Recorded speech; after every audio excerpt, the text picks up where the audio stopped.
Le château de Clisson, propriété du département de Loire-Atlantique, propose différentes animations estivales qui s'inscrivent dans une programmation initiée par le Grand Patrimoine de Loire-Atlantique. À cette occasion, l'artiste Eusègue Lefloc nous a présenté un spectacle de jonglerie au bilboquet pour le plus grand plaisir des spectateurs.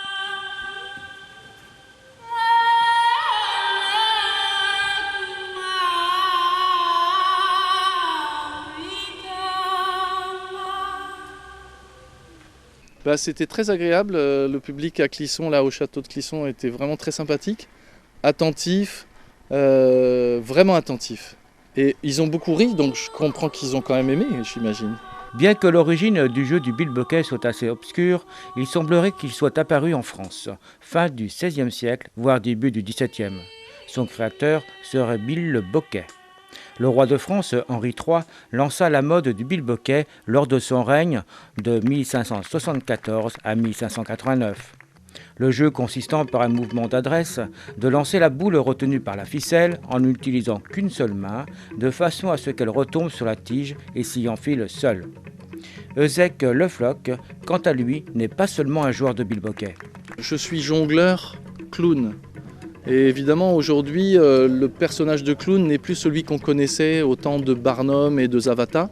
On a des personnages aujourd'hui qui n'ont pas de nez rouge et qui se transforment comme mon personnage, en fait, est un personnage très sérieux de jongleur qui va faire des choses qui semblent incroyables et tout ça. Et à un moment, il y a un hic et tout d'un coup, le personnage devient complètement clownesque.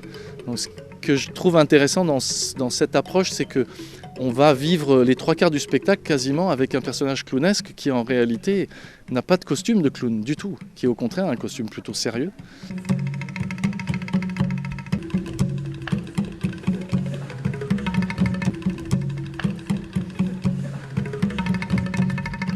Comme Mr Bean, si on le prend brut comme ça, il a un petit côté clownesque, mais il pourrait se fondre dans la foule. Tati, c'est la même chose, c'est des personnages qui pourraient se fondre dans la foule. Donc, voilà, ça c'est un peu l'école du nouveau cirque de laquelle je suis sorti, moi, il y a un peu plus de 20 ans. Et j'avais envie d'une discipline qui soit peu ou pas connue. Et j'ai découvert le bilboquet dans un magasin de jouets, tout simplement. Et donc je me suis entraîné avec ça. Et j'ai demandé à mes professeurs à l'époque, dans une école de cirque dans laquelle je travaillais, de m'apprendre, évidemment, pas des figures, parce que personne ne faisait de figures au bilboquet à cette époque-là, mais au moins des astuces. Et petit à petit, j'ai développé un spectacle entier, comme vous avez pu voir ce soir.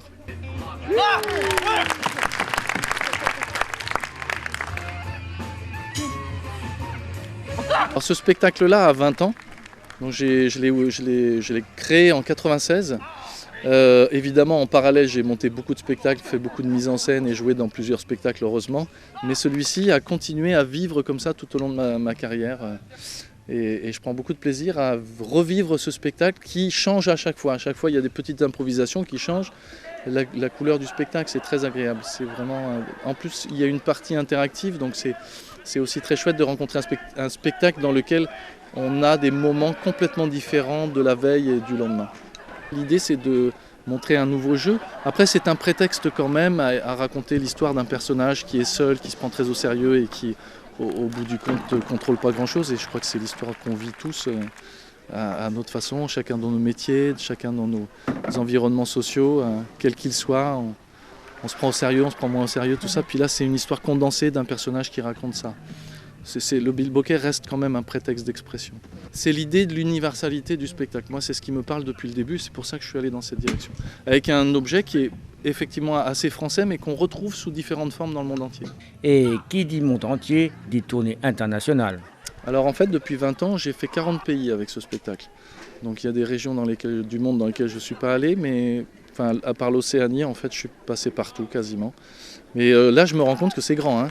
Oui. Parce que 40 pays, j'ai toujours pas fait le tour et je connais pas grand-chose. Mais c'est génial. Coup, Oui. L'année dernière, j'étais au Mozambique et après, j'étais au Brésil et en Suisse et en Belgique. J'essaye de me souvenir un peu. Cette année, c'est calme, c'est que la France.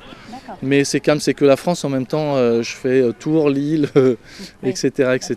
Voilà. Donc la France est grande, effectivement.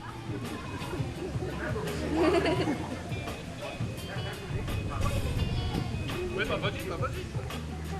C'est bon? Ah!